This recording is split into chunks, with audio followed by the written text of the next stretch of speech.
Once an empty canvas, brought to life, built by beliefs and foundations, an expectation of beauty and form. But not all is for everyone to see. The discipline, the repetition, the strokes, the overflow. In the end, only for him to see. Rhythms of Grace.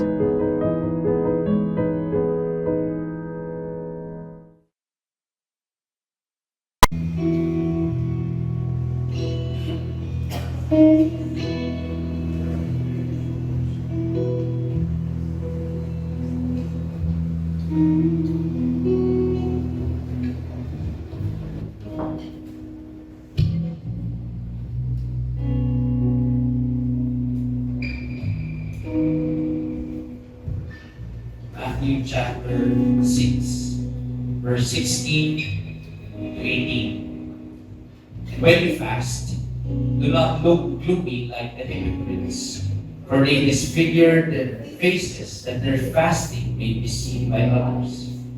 Truly I say to you, they have received their reward. But when you fast, anoint your head and wash your face, that your fasting may not be seen by others, but by your Father who is in secret. And your Father who sees in secret will reward you. This is the word of God. Let's pray. Father, salamat po sa araw na ito. Lord, your word gives us light in our path. We long for your word, not just every Sunday, almost every day, Lord. We thank you because we know and believe that you are here with us this morning. And so, Lord, we're not just worshiping you with our lips, we're worshiping you with our lives. Help us by your grace to focus on you, hear from you, know you, and in response to that, to love you even more. Thank you, God. This we pray in Jesus' name. Amen. Amen. Morning, everyone. Before you take your seats, can you say to the person seated next to you, good morning? Can you greet him or her? Yeah. So that you can get your friendship or relationship with one another to be even somehow. Sige po, you can take your seats. Again, good morning sa ating lahat. Welcome to our 10 a.m. service. And I'm normally isa ako sa mga campus missionaries. For some of you, we know already. And you are now here live na live sa ating 10 a.m. service. And for some of you may know already or sinusubaybayan ang ating series. We are now on the third part ng series natin, Rhythms of Grace. These are the rhythms or habits na ginagawa natin, not for us to be saved, because we believe we're already, or for some of us, most of us, are already following Jesus. These are what we do, not for us to be saved, but to experience even more the grace of God in our lives. Rhythms, it has a routine, it has a time, it disciplines us and help us connect with God. First week, konting recap lang, we talked about giving to the needy. Yan. And we know, we learned that the heart of that is not to be seen by others, hindi katulad ng mga hypocrites at their time, or hindi katulad ng mga gumagawa ngayon for the sake of likes sa social media, or some vloggers, di ba? Kunwari walang camera pero meron talaga. Ganun. And the second week, we talked about praying. And we've learned that praying is the heart, praying to the Father is the heart of Jesus' Sermon on the Mount. It's the relationship with God, our Father. And I want to show you, before we go to the third topic, fasting, I'm so excited na kayo. Pero I want to show you a picture of my family. quick, story lang. Meron ba ako dyan? Meron akong dyan nakasave na Super HD. Biro lang. For some of you may know already, my family, my wife and my son, serves here again. At he's growing, he's 1 year old already. Kapag kami ay nagpipicture, there's this one time, nag-try kami ng studio, yung self-clean na studio. Tapos pahirapan pala mag-picturean ng toddler. Kasi yung focus nila, ang daling mawala. May dadaan, titignan niya, pag makulay, may bulaklak.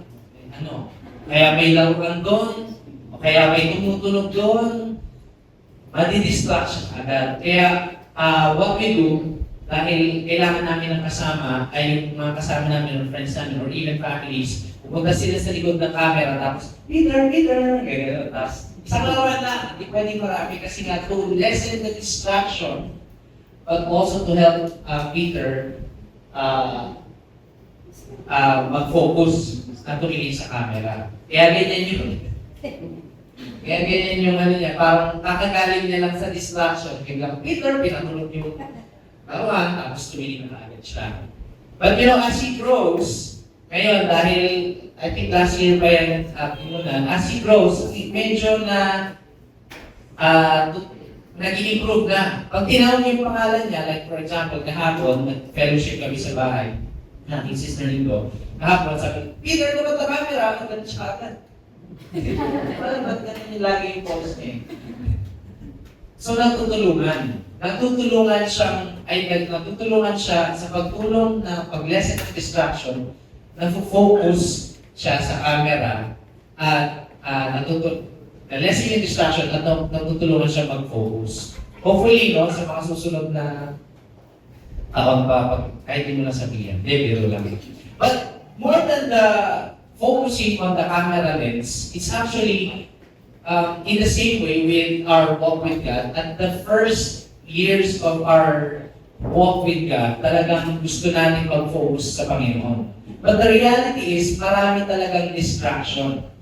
The same way with our walk with God, there are many things in our lives that distracts us. The world has to offer, or the world has something to do. Sometimes these distractions are good things, but most of it are bad. But when we grow in our walk with God, mas na-focus, hopefully, mas na-focus yung sarili natin sa mga mas importante bagay. What matters most. And that is our relationship with Him. The more we grow in our walk with God, the more we have the grace and strength to focus. Everybody say focus. Focus on Him. And fasting is one of the rhythms of grace na tumutulong sa atin na mag-focus kay Lord. Lessen the distraction, giving up physical appetite, and lessening the distraction pala, or temptation, that might lead us to sin. And sa medical science, yung fasting ay, can you show the first picture? Fasting is defined as abstinence from all or some foods or drinks for a set period. Set period. Intermittent fasting, or iba't ibang klaseng fasting. Bakit? Kasi it has medical or therapeutic benefits in different ways. Fasting may provide benefits including weight loss. Ang sa inyo nag-fasting na. Naalala ko pa yung wife ko, bago siya operahan ng cesarean section, pinag-fast muna siya. Okay, baka kasi may lumabas na lechon na tiempo. Biro lang. Weight loss, blood sugar control, and protection against medical condition like cancer and other neural disorders. Sa research. Pero, most likely, hindi lang naman sa medical science yung may definition at may benefits. Actually, for many religious purposes and many religions do this, fasting din. Buddhists fast, Hinduists fast, Hindus fast, Arabs, Islam people fast, but for different reasons. It's either they do it for ritual purposes or for spiritual purposes. Now for us, followers of Jesus, fasting is like praying with your whole body. Kasi, it is a discipline that intentionally magre-restrain talaga tayo from physical appetite. Physical appetite to connect with God, remembering, and this is the heart, remembering that only God satisfies us. Now, let's go to the verse. Sabi ni Jesus, verse 16, Jesus started with this. And when you fast, assuming Jesus is not here, and his agenda is not to teach fasting. But he already assumes that or expect his followers na ginagawa nila to. Because even in the Old Testament, people fast. So Jesus assumes that his listeners, his disciples, are fasting. Kaya hindi yan, if you fast. Notice, if you fast, but not mo lang. But when you fast, there's a period, there's an occasion, there's a season of fasting, there's a discipline of fasting. So, when ang ginamit, hindi if. And it is expected to his disciples. He's not teaching how, and he's not teaching should you fast or should you not fast. He's teaching, his agenda here is how and how not.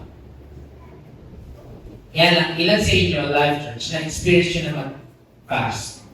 Yan sa inyo sumasali kayo sa Every Nation fasting natin kapag fasting, prayer, and consecration kapag January, at saka mid-year kapag July. Yun, okay. Hopefully magkaroon din tayo, no? Even before tayo mag-move sa Verde Terraces. And sa ibang faith, like the Catholic faith, ang tawag nga nila dito pag-aayuno. At tinagalog sa pag-aayuno.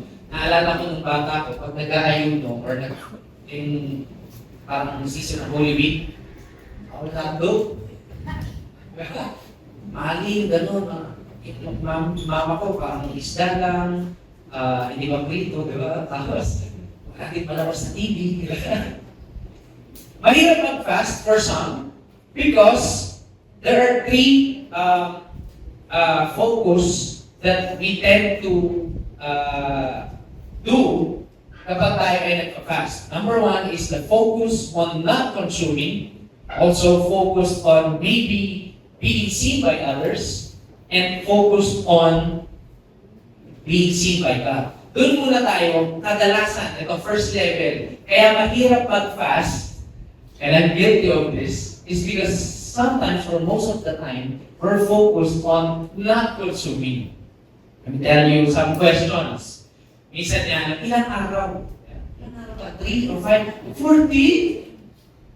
Jesus? Kailangan ko na atang lumayo sa mundo ng mga tao.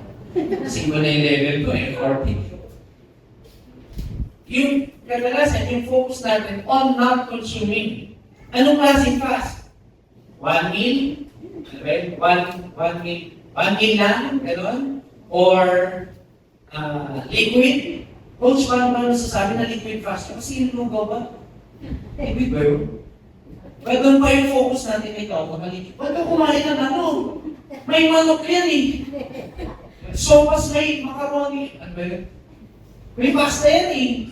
Oh, minsan doon pa tayo mag-focus at sasagot ng kaibigan natin, ano pa ba, liquid basta it follows the shape of the container.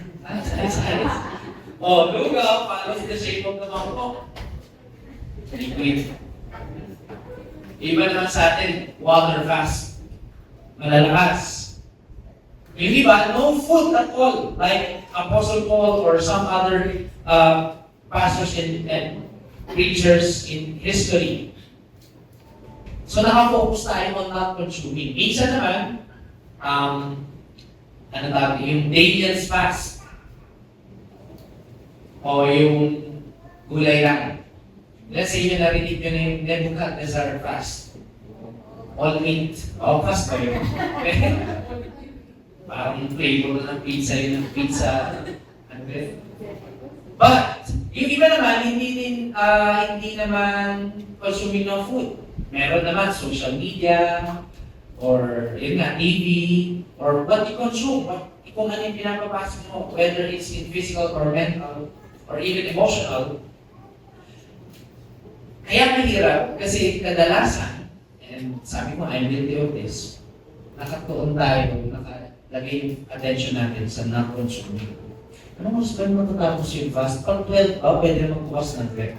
Diba? Yung wife ko, kapag madaling araw na, parang chine-check niya, mayroon bang may ilaw doon may nagbubukas ng rep. Or yung iba naman, anong oras at araw matatapos? Kasi excited na kami mag-fellowship. So kaya masarap kumain pagkatapos ng fasting. Diba? Sabi daw, light meal muna, so samgyup.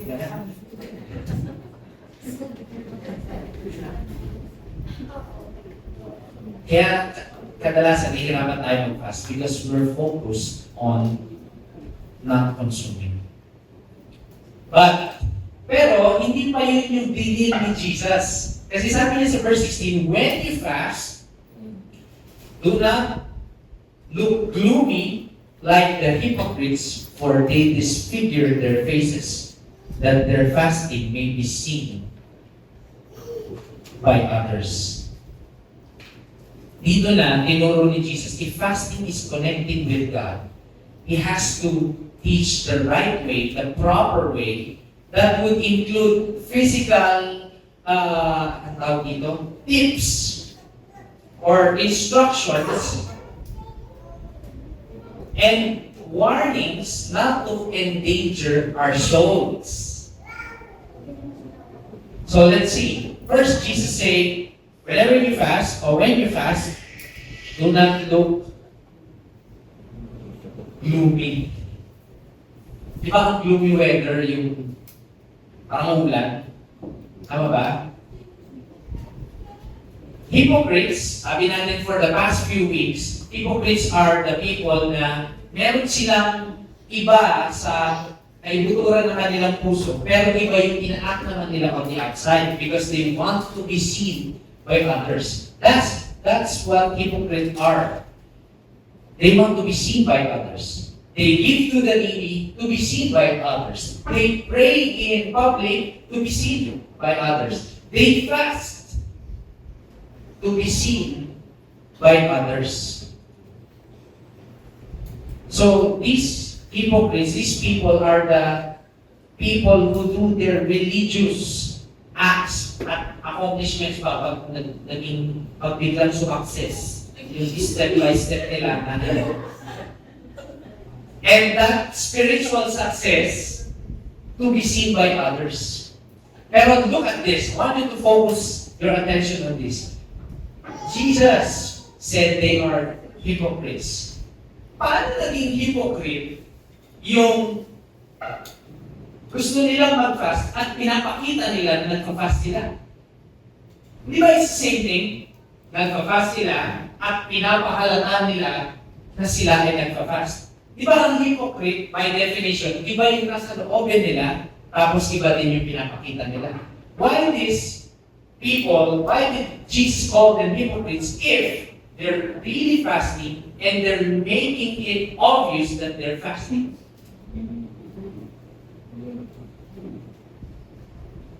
Hypocrite ba yun? Totoo naman, nagpa-fast sila at pinapahalata nila na nagpa-fast sila. Why is that? Why did Jesus call them hypocrite? Itong mga religious people na ito, hinahayaan nga nila na makita yung totoo. Nagpa-fast or nag-aayuno at mukha talaga silang nagpa-fast. walang peke, talagang totoong nagpa-fast. Paano naging hypocrite yun? The reason is the heart of their fasting is to be seen by others. They long for the applause of men.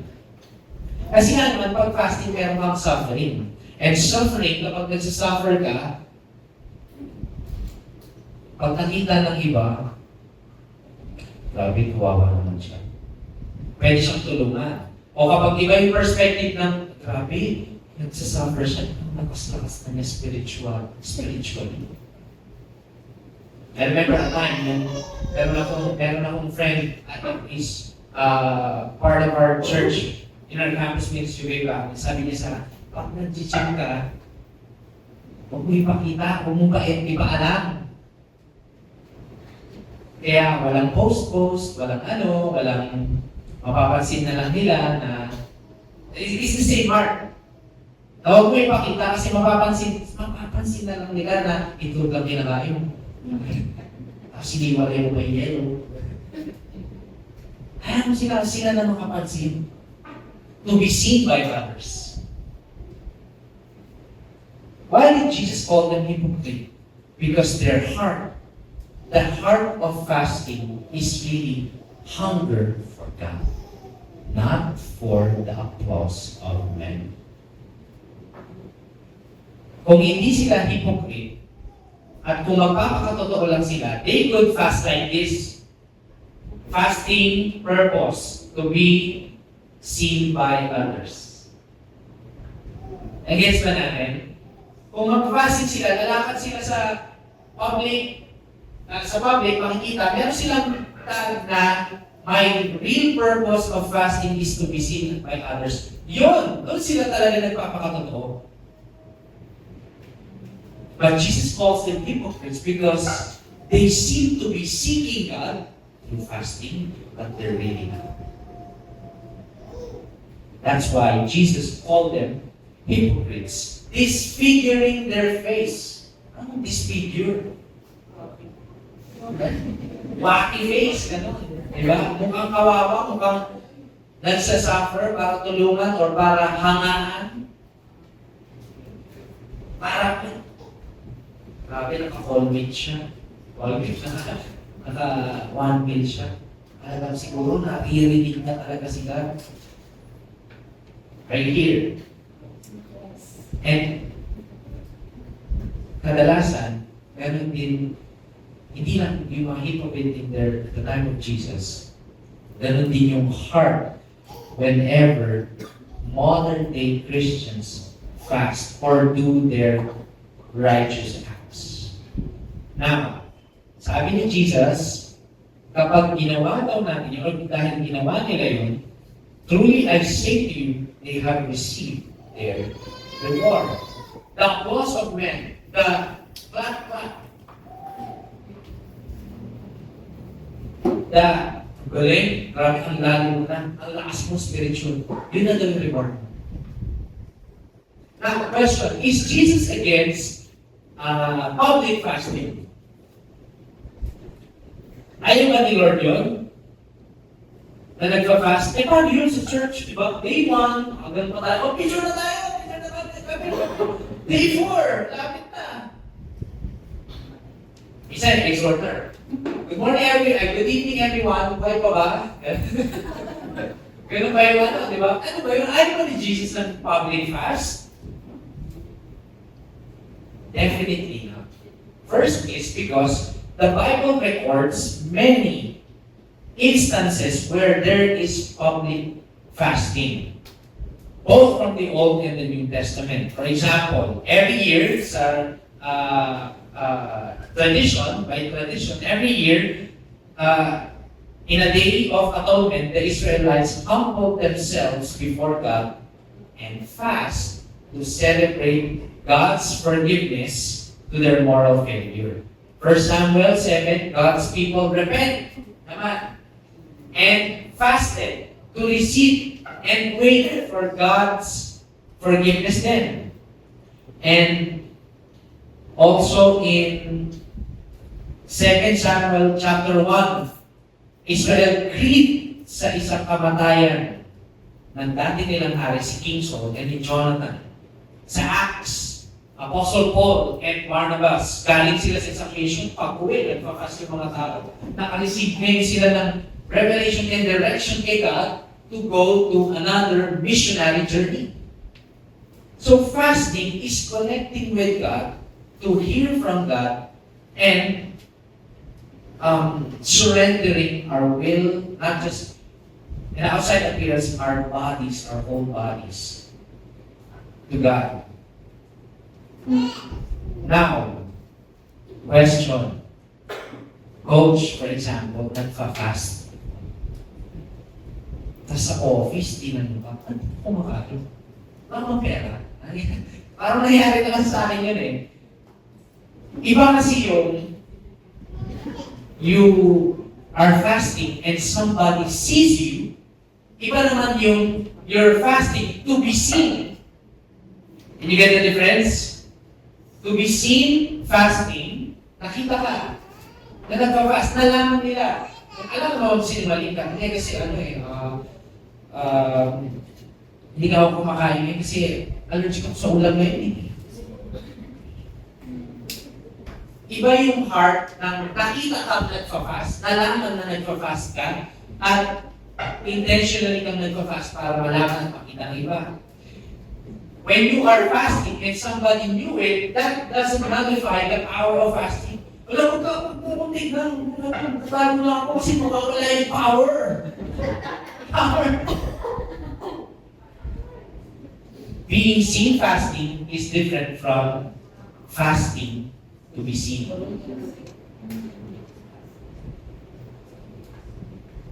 Now, sabi ko nga, ayaw ba ni Lord public fasting?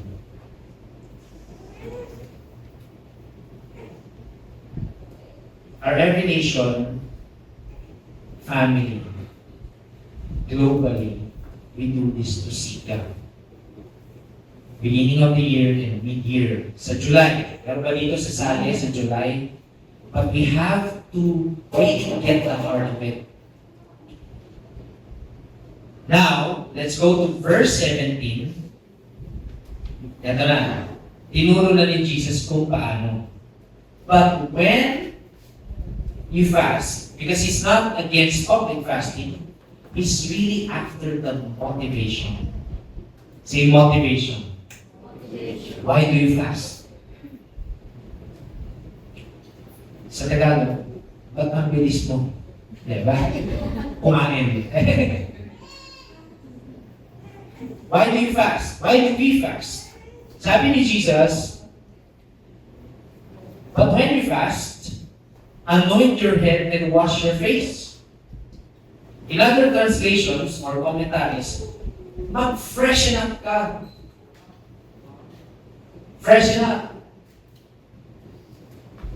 Etong anoint your head, this does not, kasi in the Old Testament, there is something significant about the anointing. But this, plainly, Jesus is saying, freshen up. Wala silang shampoo at that time. Okay? It's the oil. Kaya, iba, baby oil. Kaya virgin coconut oil. Hindi cooking oil. Hindi ko cooking oil. Used oil. Hindi rin used oil.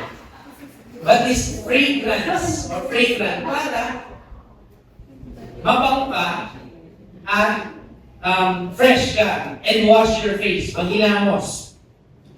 On verse 17, Jesus teaches us to fast in a way that is real, totoo, and genuine, and kaya may anointing of the head and wash your face na normal lang. Normal lang, hindi halata na nagpa-fasting ka, hindi mo pinapahalata na nagpa-fasting ka. Hindi yung parang parang kawawa, dumi mo, nagpa-fast yan. Diba? Kasi the hypocrites do that. They disfigure their face, mukha silang kawawa, mukha silang nagsasuffer.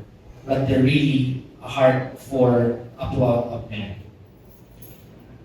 When we fast, we shouldn't try to show others Fasting kasi is not a public performance.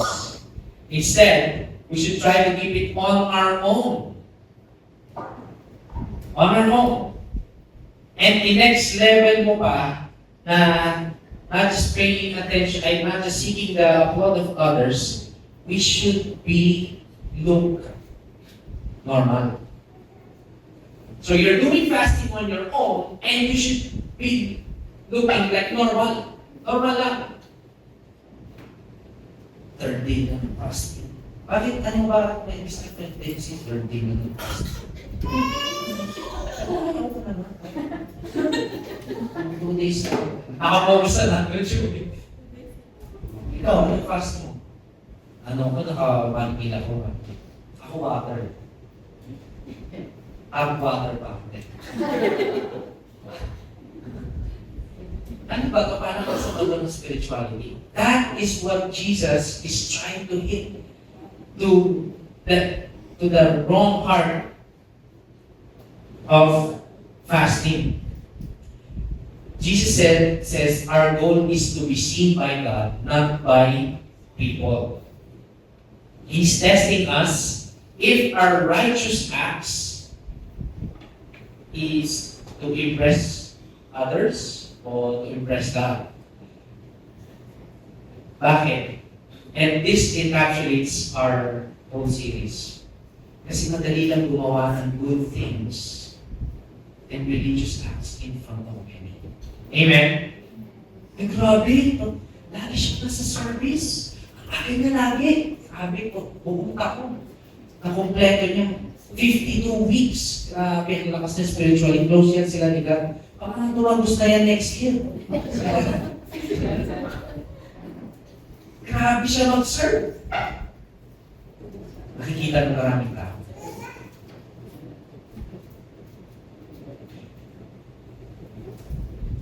Or giving, praying, and especially in our topic, fasting. Doing kindness to others. Is it really to impress God or to impress others? Jesus still wants us to do these things, but a change of heart, a change of audience. Only one. That's God our Father. Now, verse 18, continuing, that your fasting may not be seen by others, but by your Father who is in secret. And your Father. And so, let's say, alam na natin na kumbaga iniiwasan na natin yung maling heart ng fasting at ginagawa na natin yung tamang heart and way ng fasting. And here is, Jesus did not stop there. Jesus has a promise, revealed a promise to that spiritual habit or discipline. Jesus said, and your Father who sees in secret will reward you. To those whose focus is not on consuming, not on being seen by others, but on being seen by God, there is a reward. Actually, yung fasting to be seen by others, may reward din pala. Yung being seen by others. But here, this is a different reward.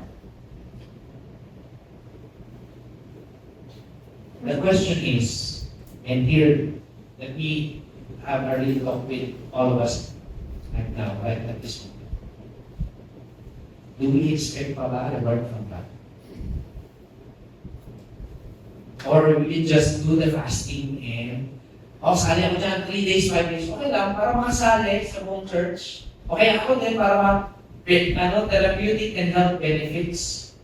Or minsan, kaya din hindi natin ginagawa yung fasting kasi we stop expecting from God.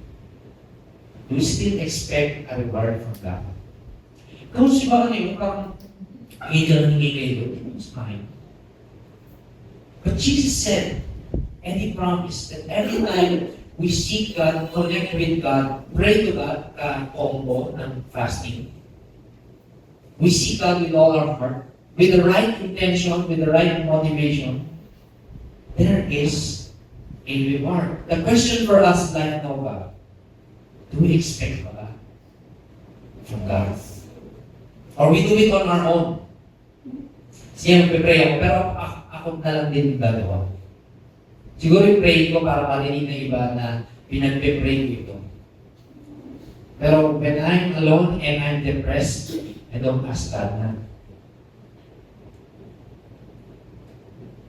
Fasting is done with faith. And here's the thing. God does not overlook your fasting or your heart of fasting. Hindi niya na-overlook yun. The original Greek word for reward, actually, as I was researching that, is repay. Repay, or to give back, or to return something. And if Jesus taught this to his disciples, and it's recorded in the Gospels, and the words are really coming from Jesus, when Jesus said, your Father who sees you in secret will give you a reward, then you will definitely have a reward. Those of us who seek God intimately and with fasting will really have our reward. God will repay. God will return something. The question in our hearts today, this morning, is, do we ask pa ba? O wala na. It's just part of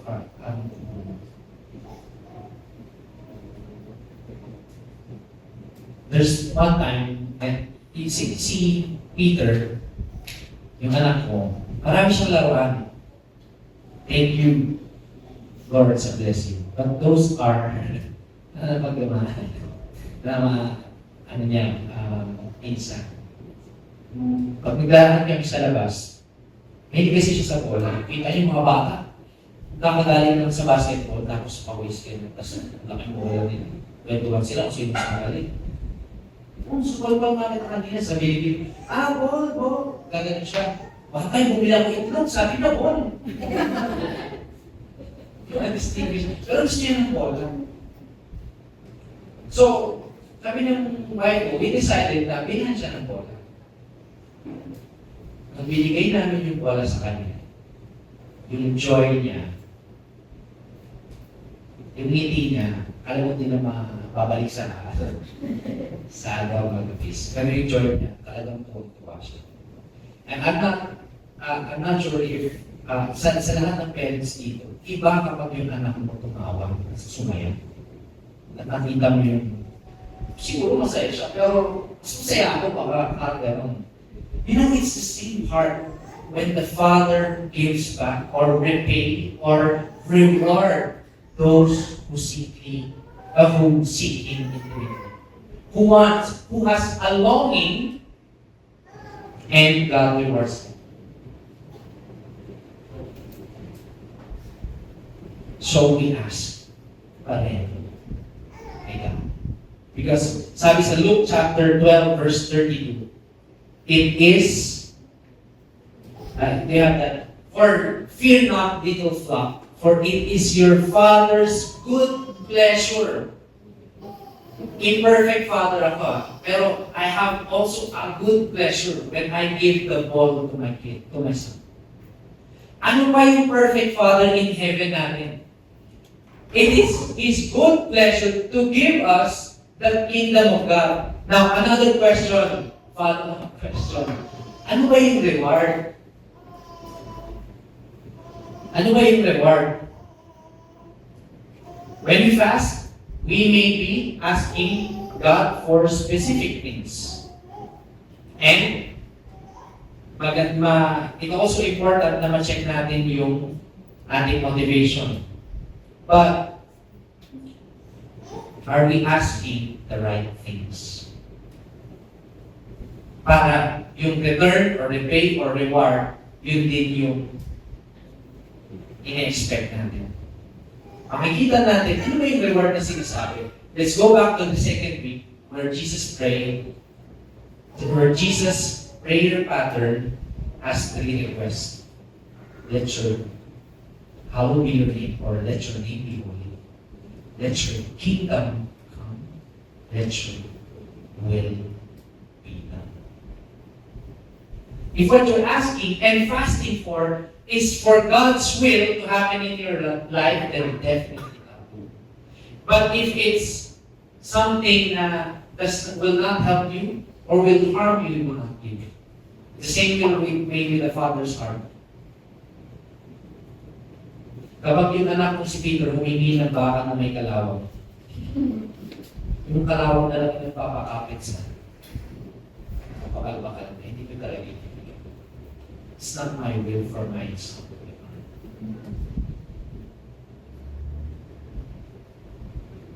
So it is God's will na pinag-pray natin.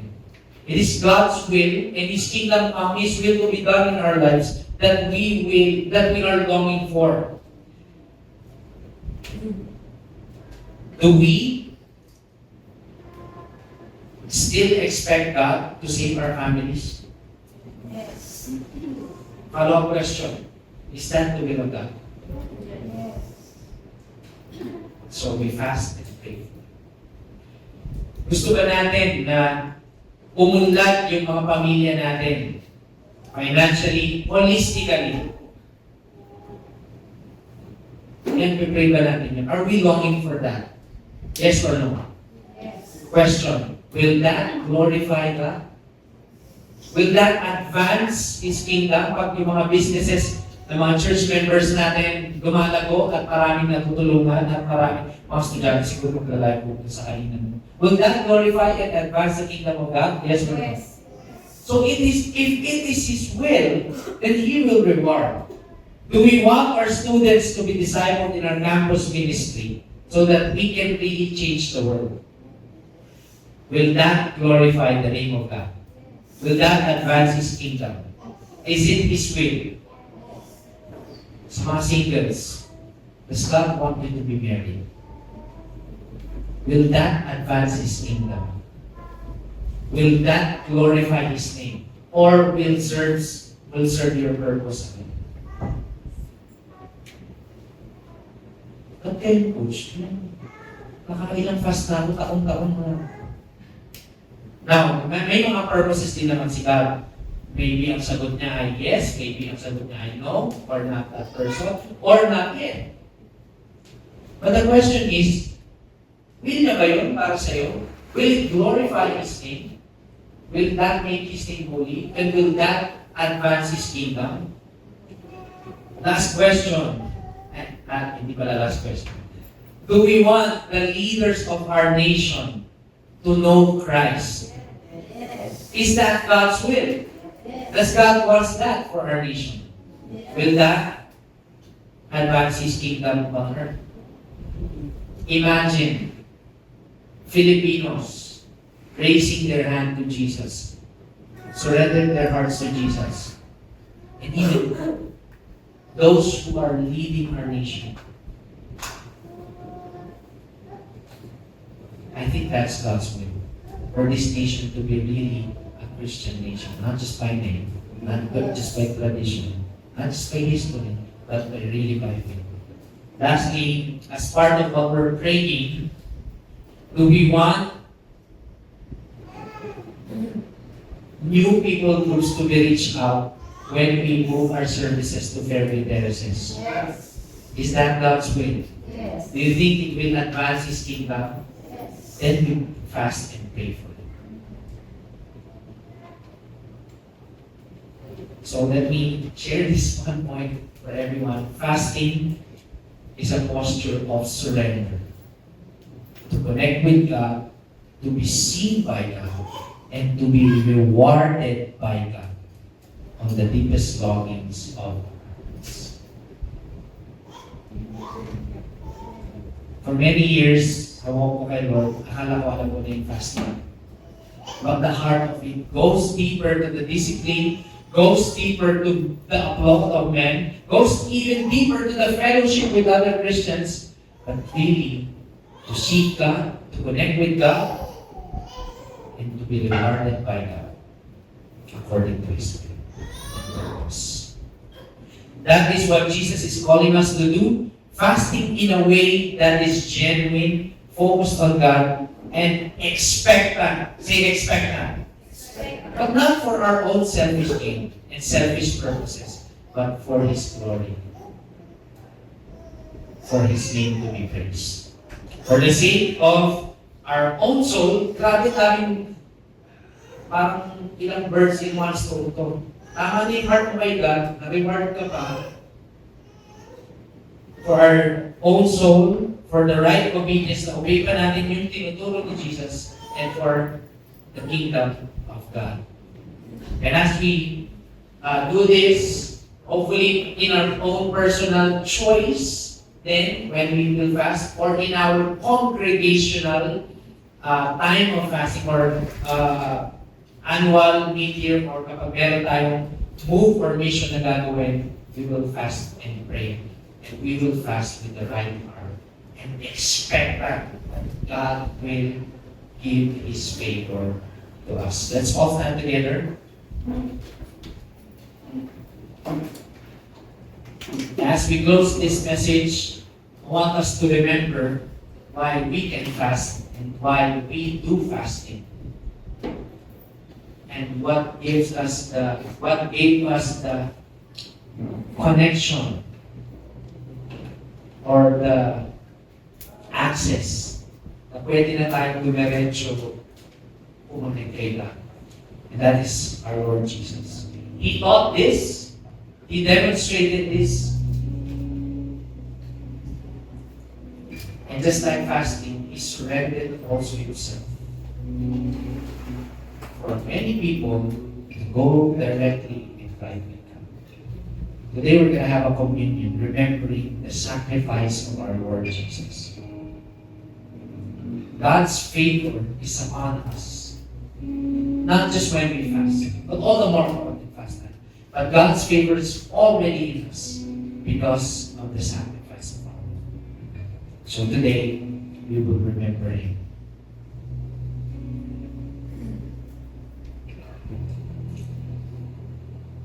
Let me read from 1 Corinthians chapter 11, verse 23 to 25. As the elements, communion elements are being distributed. For I received from the Lord what I also delivered to you, that the Lord Jesus, on the night when He was betrayed, took bread. And when He had given thanks, He broke it and said, "This is my body, which is for you. Do this in remembrance of me."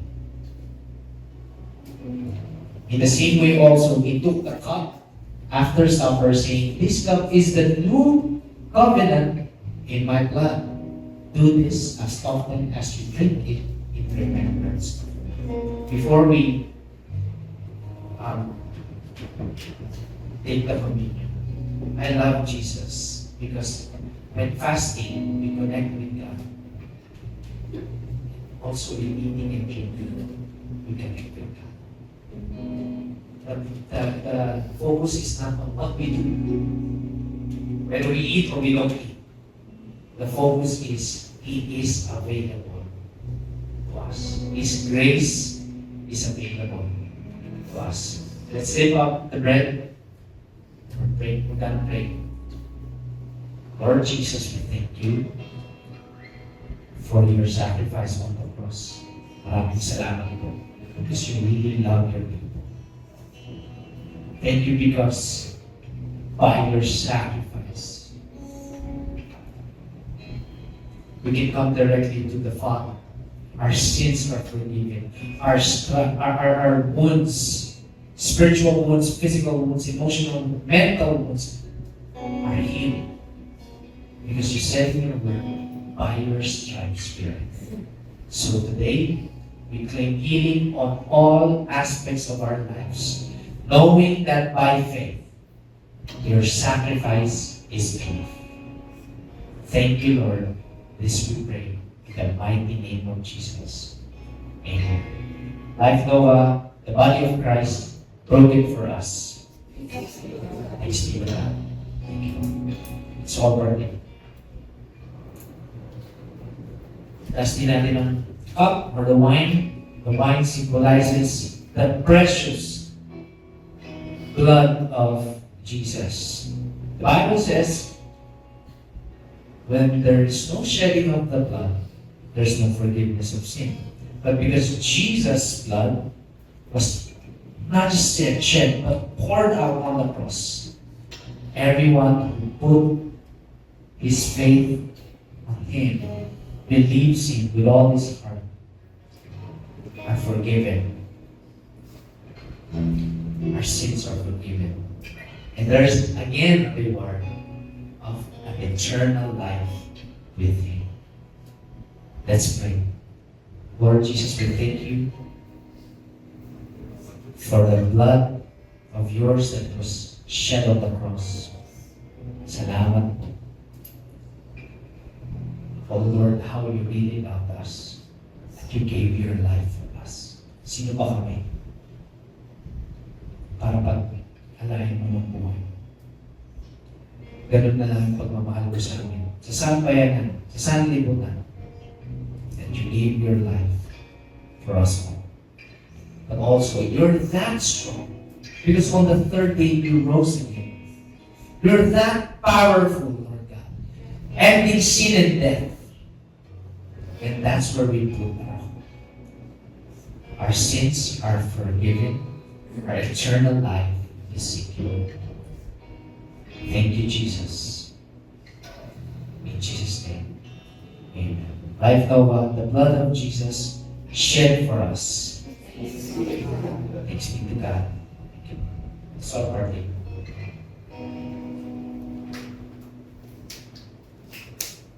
Right at this moment, let's pour out the right heart. Whether we will be seen by others, but most importantly, we will be seen by God. And we will have His favor all the days of our life. Let's worship God.